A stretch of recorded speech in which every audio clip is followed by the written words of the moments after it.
भगवान में रुचि बनना, कथा में रुचि बनना, ये इस बात का प्रमाण है कि आपके द्वारा प्रदत्त किए गए समस्त क्रियाओं से ठाकुर जी प्रसन्न हैं। कथा में भी रुचि आपकी इच्छा से नहीं बनती है। ठाकुर जी जब चाहते हैं कि आपका कल्याण हो तभी आपका कथा में मन लगता है।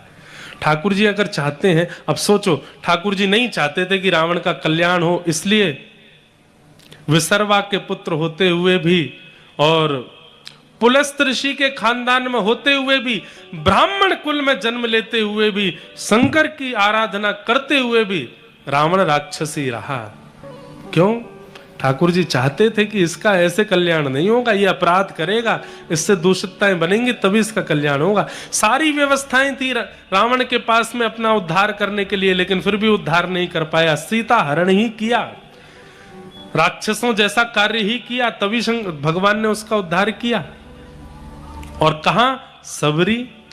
दूर दूर तक कोई संत नहीं, कोई महात्मा नहीं, कोई ऋषि नहीं, केवल प्रतीक्षा करते करते करते राम जी द्वार पर आए, झूठे बेर खाकर के कल्याण कर दिया।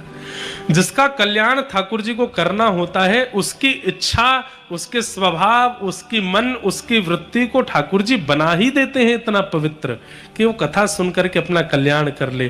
पर कई लोगों को पड़ोसी हैं फिर भी कथा में नहीं आ रहे, 4 कदम की दूरी पर घर है फिर भी कथा में नहीं आ रहे, दुनिया को आते जाते कथा में देख रहे हैं फिर भी मन में इच्छा नहीं हो रही कि कथा में जाए। इसका मतलब ये उनकी इच्छा नहीं है, ऐसा नहीं, ठाकुर जी ही नहीं चाहते कि वो कथा सुने।